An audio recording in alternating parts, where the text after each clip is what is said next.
Hi everybody, it's Sheryl back from Sheryl Schmidt Artistry. We're going to be working in the 6x6 art journal book that we made the other day. So this is the page that we made just a few days ago. And today we're going to work on another page. Now, as you can see, I've got some discoloration and stuff from the last project. Don't worry about it. It doesn't bother me too much. By the time I'm done creating this page, you'll never know that those colors are in there. So today I think I'm going to work on my book maybe a little bit more on an angle here, just to just to change it up a bit, I think. So the first thing we're going to do is glue down dictionary papers, just like we did on that last page.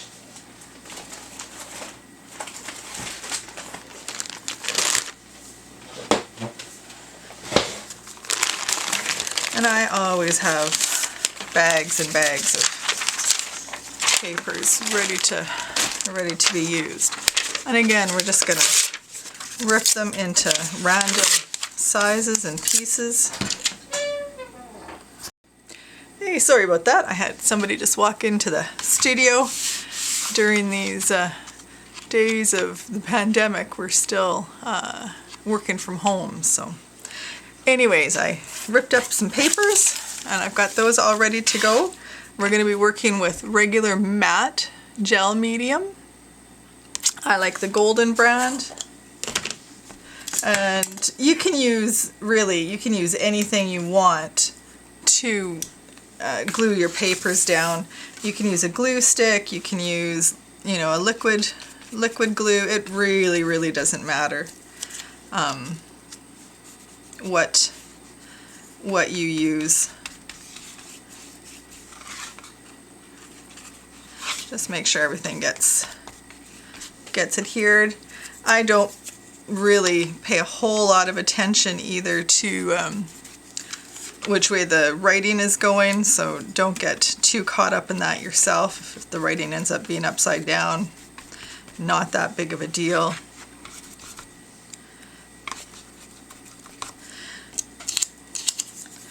Not worrying too much about full coverage either. We're after more of the texture of the paper, so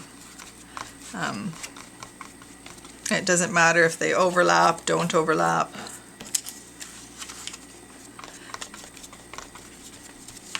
When I go across the middle of the page, I take and make sure I kind of score it and fold it so that it's not going to let loose along that middle line there.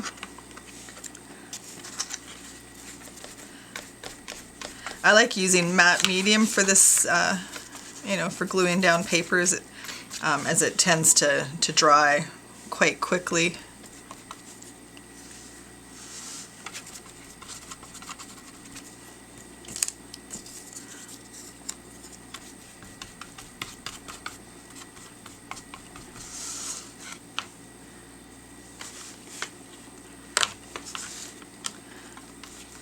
So the day that I'm recording this is March 11th, and up here in Saskatchewan where I live, it looks like maybe spring is thinking about showing up. The days are actually pretty nice right now. The sun's up when the kids get on the bus at 8 o'clock, and it's actually daylight now by 7:30 or so, so it's nice. We're not getting up in the dark anymore, and they're not leaving for school in the dark. It sure goes a long ways to making everybody feel better, that's for sure, when you can see that sun for a few more hours a day.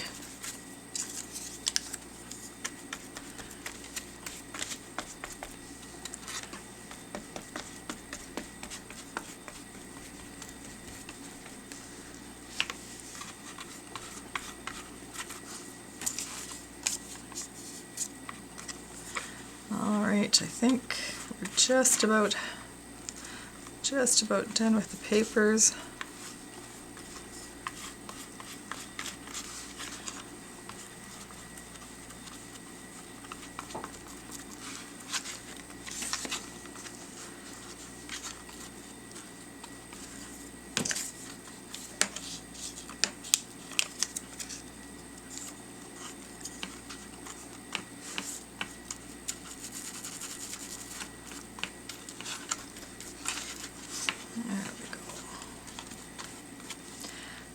So I'm just going to make sure all those edges are sealed, nothing's lifting off, give it a good going over, make sure it's all sealed.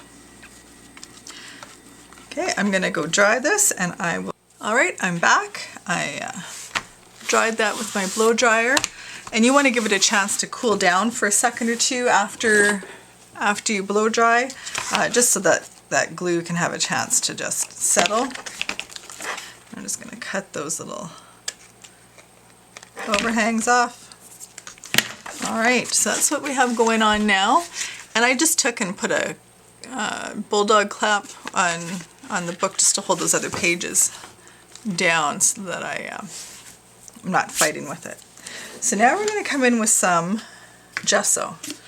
I'm using the Art Alternatives gesso today. It's a nice gesso line.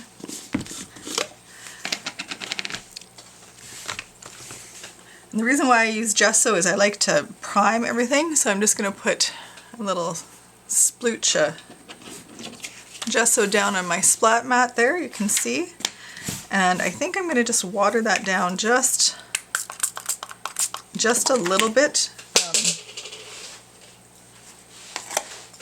Just because I want the gesso to be a little bit more translucent. So I'm using the gesso as a primer. If I try and come in and do some techniques on this now with my distress inks and sprays and stuff, the gesso will actually, or the gel medium will actually resist it. So if you're after a resist technique, that works good, but that's not what I'm after today. So as you can see, I'm just putting that gesso down. It's going to give us a little bit of a grounding to work on.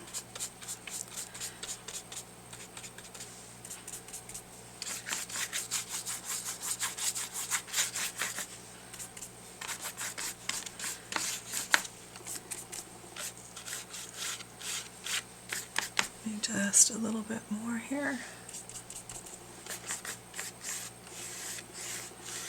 If you are worried about inks and paint and stuff transferring onto your other pages, you can always put a layer of parchment paper or wax paper in between your pages, and that'll just protect those other pages.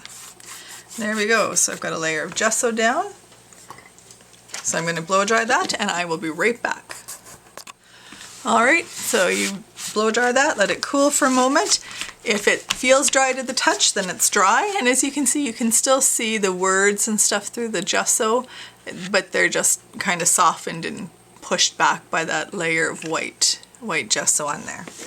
So then I printed out a sheet of butterflies. These are free image butterflies, and I fussy cut one out. So I've got my butterfly, and I'm going to put it, let's see, I think I'm going to put my butterfly, over here like this. I don't necessarily want it on the fold, but it's just touching the fold.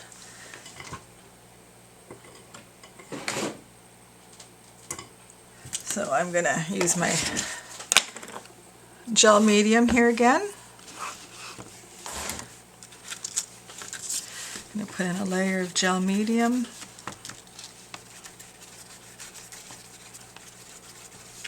I'm going to put my butterfly in.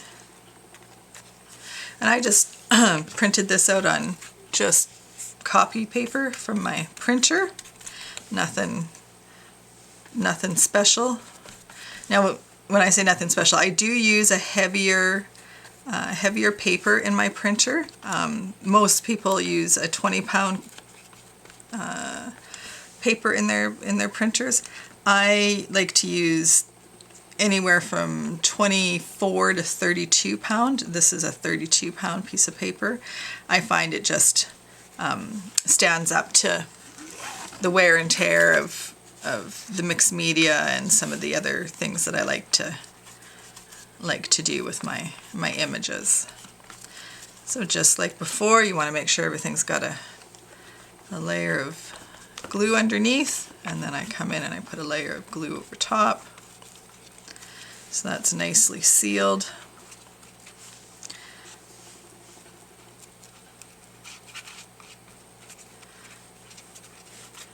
All right,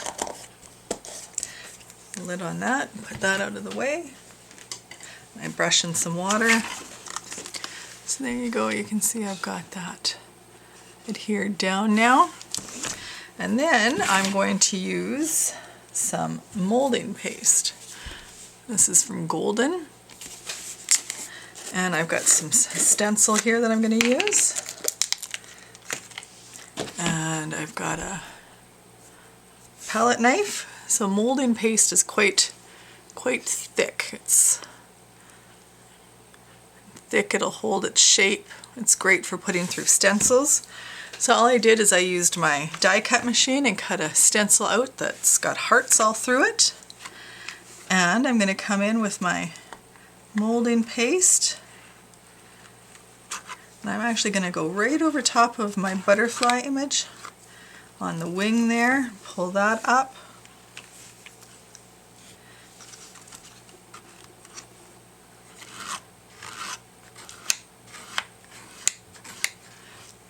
Oops, sorry. I'm just pushing that through. I'm not worrying too much about getting full coverage in some of those. Some of those will just be kind of partial or half hearts. And I'm not even worrying about putting them on the same direction. So now, because this is just a paper stencil that I made, it's kind of a throwaway stencil. I had no mylar left in the house for making a reusable stencil. But with that being said, if you take and you lay your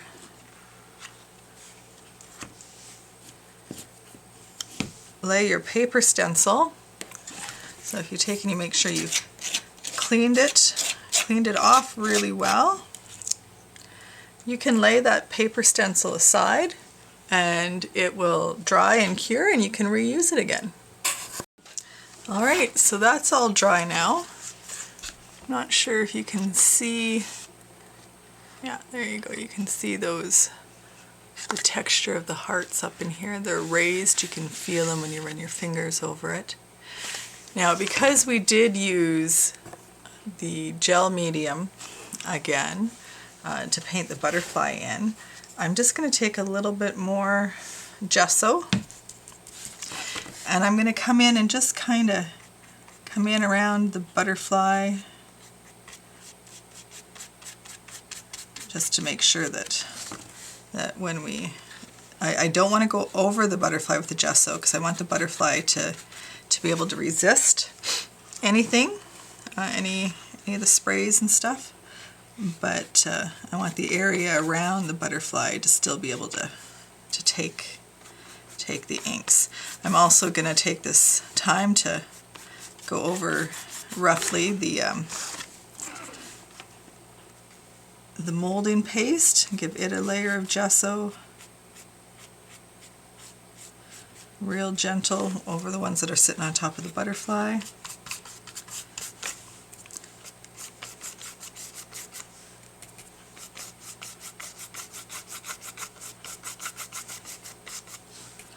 There we go, it doesn't take long to do, just give everything just a little light dusting.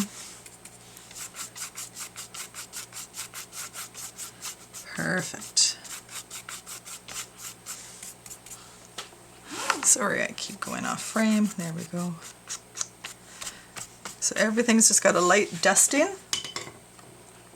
of gesso again. Let that dry and I will be right back. Alright, I'm back.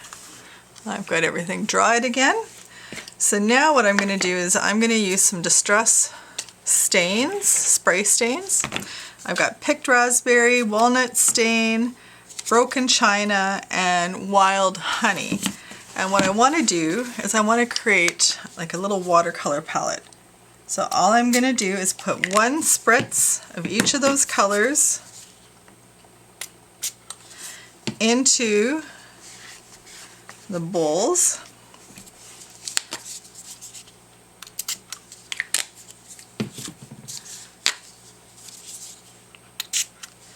There we go. And then I'm going to take and put some water over in one of those as well. Alright, so I've got my colors. And I've got a little well with some water in it. And I'm going to take just a regular paintbrush. Move you in a little bit here so you can see what I'm going to do. And all I'm going to do is take and just start painting those colors in. And I'll pick up some water and I'll let that water get in there and run and follow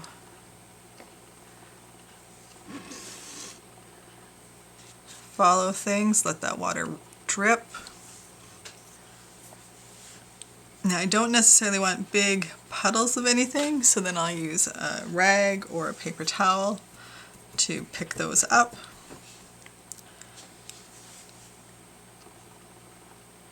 The picked raspberry and that wild honey mixed together, so pretty. I love the kind of rainbow orange sunset type mix that they give.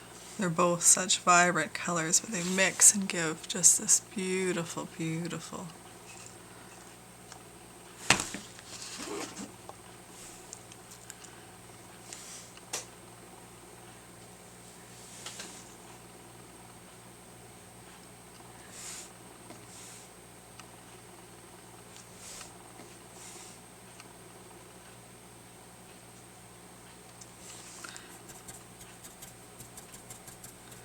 Alright, let's bring some blue in here now.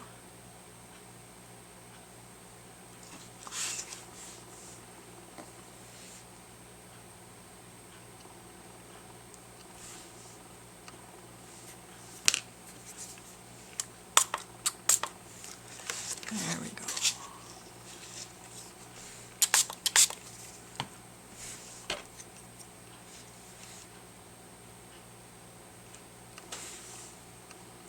Let me see. Sorry, I know I keep going out of camera on you.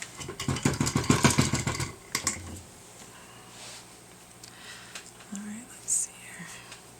If you run out of color, you just spritz in a little bit more. I love the brightness of the yellow.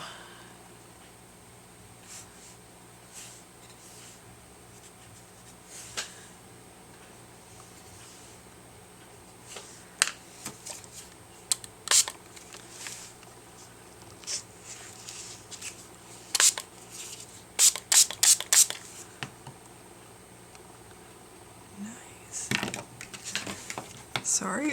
Okay, I'm going to move you back out here a little bit. I'm sorry. There we go.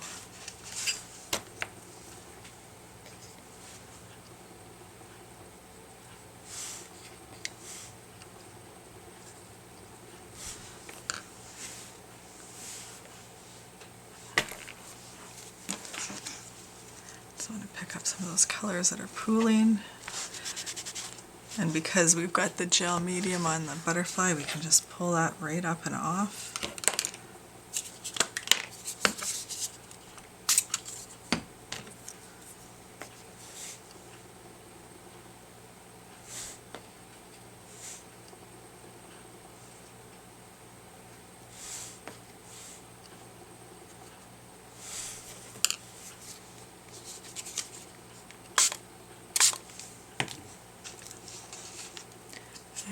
go.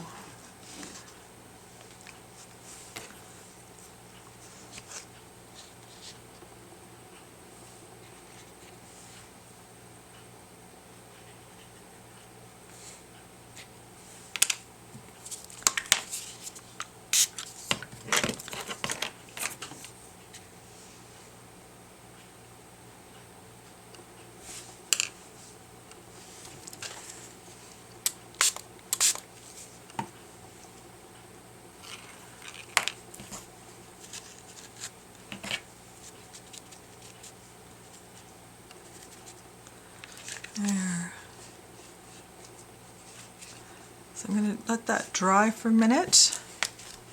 We'll just dab that color up off the butterfly. You can see how the butterfly is resisting it. So we're going to let that dry, and then I'm actually going to come in with some oxides, and they aren't so translucent, so it's going to give a completely different look and feel to this book. Or to this page when I'm done with that. Alright, I'm back.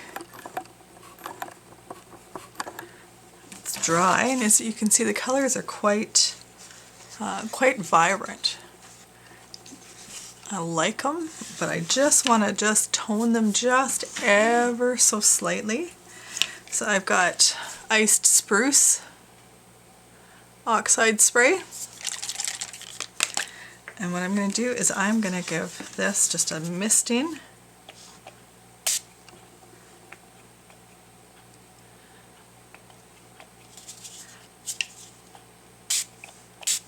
Just a light misting over everything.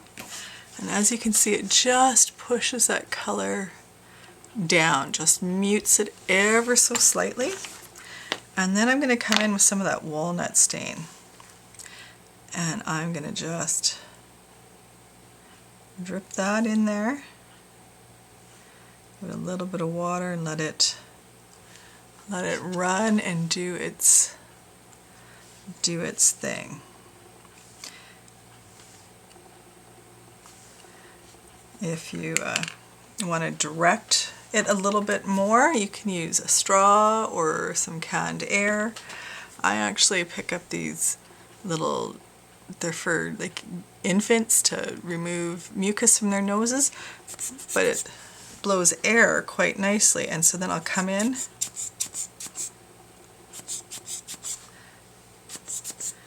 and just move via the spritz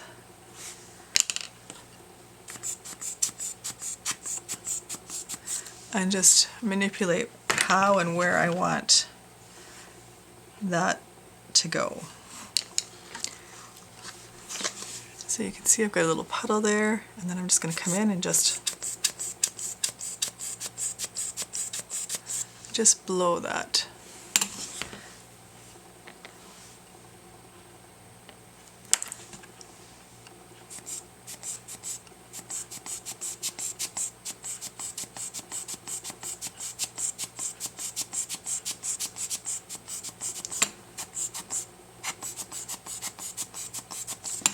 Alright, so you can see how I can direct that brown a little bit, just so that it doesn't end up overpowering anything too much.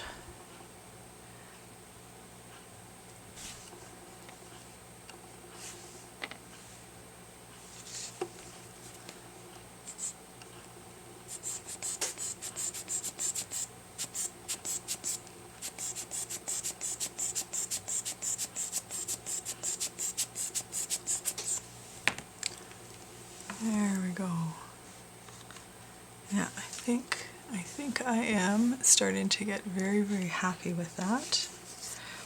Now I'm going to take my wet wipe and I'm going to come back in, and I am just going to go over top of my butterfly and just make that pop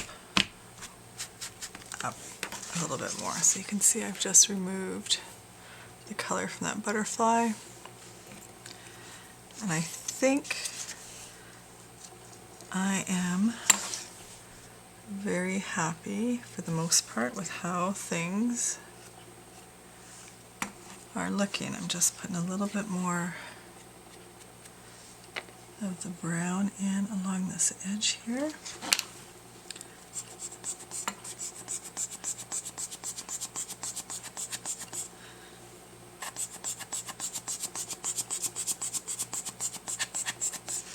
There we go.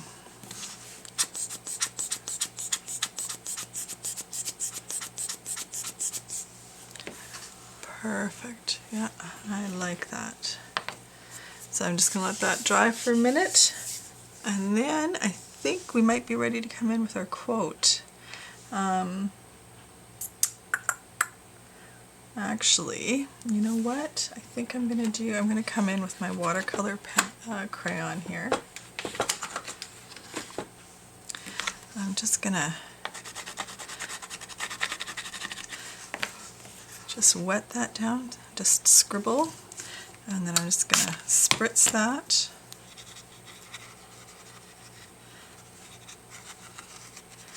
Just manipulate that and move that around just a little bit more. Just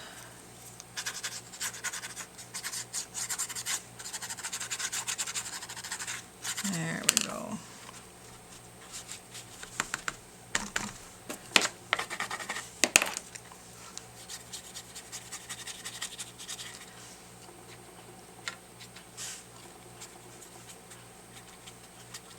Perfect. All right. So let that dry and I'll be back. All right, I'm back. I'm going to bring in a little closer here just so you can see what I'm doing a little bit better. So that's what I've got. Everything's dry. Sorry, the camera doesn't want to focus here now. Let's just move it back out a little bit more. Okay, so I've got everything dry. Now what I'd like to do is just come in and highlight some of the textures of the pages that are glued underneath. And so what I like to do is I come in and I just like to take my black watercolor pencil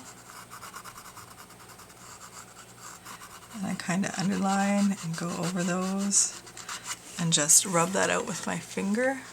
Can you see how that just shows up that piece of paper there a little bit more?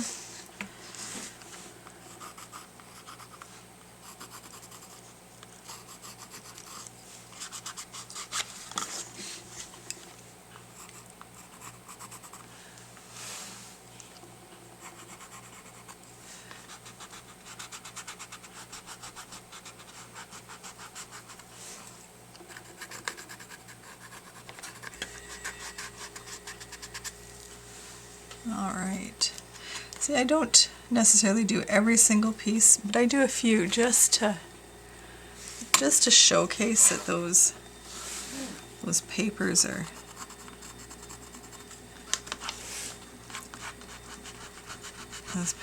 there.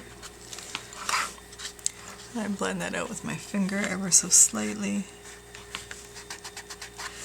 And because they are a watercolor, you can even come in with a very lightly damp brush, and you could even just move that around a little bit with a paintbrush if you wanted. Keeping in mind that it's going to move the colors underneath as well, because all the distress inks and stains and stuff are water reactive.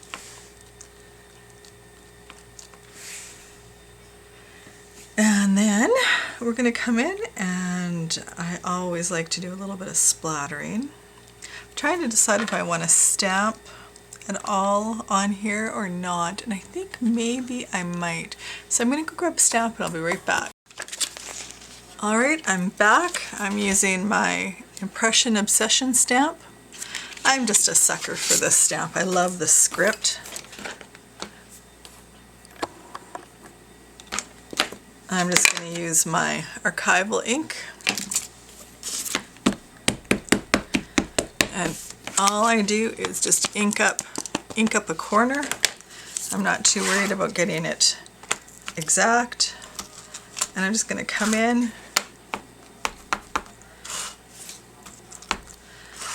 and just throw some scripty in there. There we go, a little bit over here yet. So it's nothing that you can really read. It doesn't, you know, doesn't really do much as far as you know, add an element that is a focal element. It's just something to add a little bit more texture, another layer of texture into the layout. And then I've got a paper that I printed off on my printer. I think I'm gonna do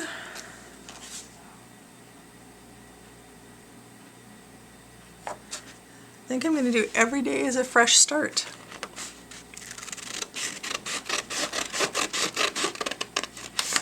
So I'll just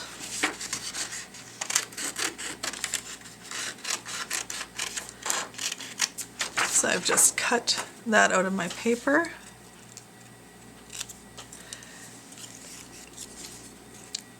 And I'm going to cut that in half. So I've got every day is. And I'm going to put fresh start down here. Just like that. Actually, I was going to design this a little bit more on the angle, so let's do everyday is up here. And a fresh start down there like that. And then we're going to just ink the edges of everything. So I've just got an ink blending tool. I've got my archival ink in coffee.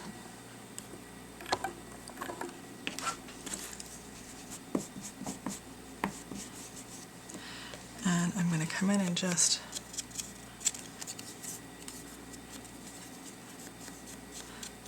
kind of grunge that up.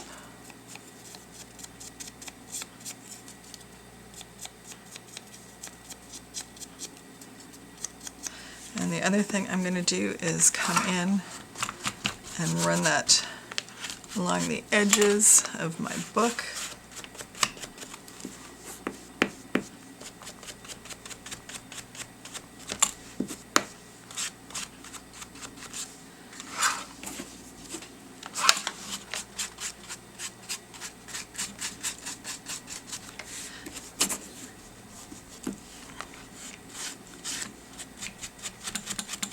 And that just will give that all a nice grungy, dirty. I just like that grunge. What can I say? And then I'm going to use my Beacon 3-in-1 glue, and that's what I'm going to use to adhere my words down. And of course I grab the bottle that's just about empty. So just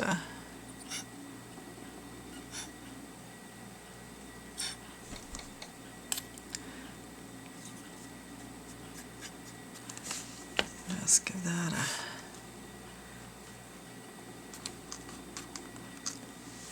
stick down.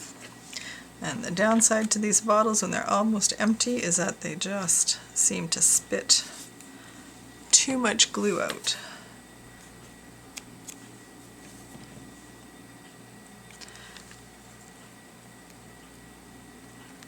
Get that stuck down, give that a second to just dry.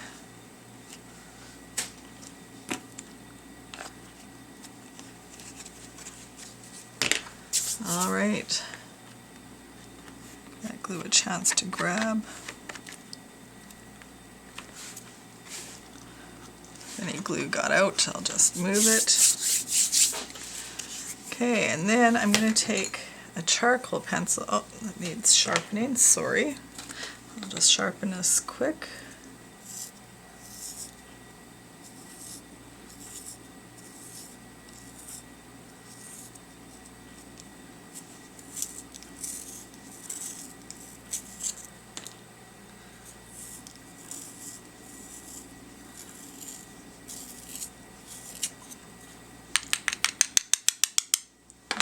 So I've got my charcoal pencil sharpened, and I'm just using 2B charcoal pencil, and I'm going to just come in and go around that, and then smear that charcoal out.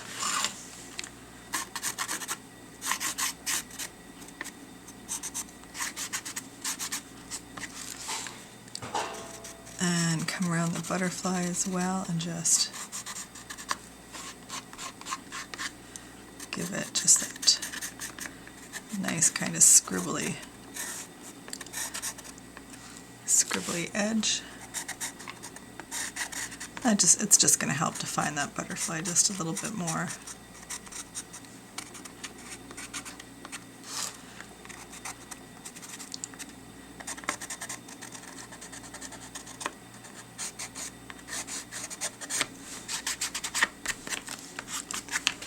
There we go. So see how that just puts a little bit of that shadow in around those things.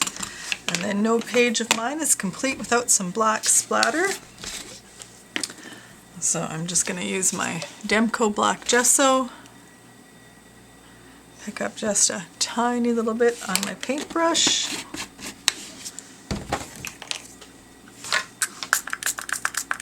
spray some water, water it down. I want it kind of like inky consistency.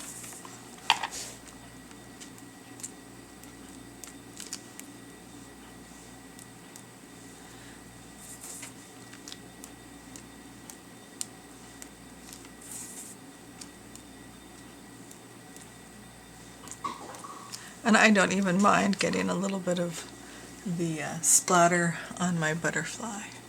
But there you go. It is all done. So even though I used really bright colors, once I added the walnut stain and just distressed things a little bit, it muted those colors down and took it down into more of a distress grunge, more in the style that I like to work in. Hope you guys have a really great weekend, and we'll talk to you guys later.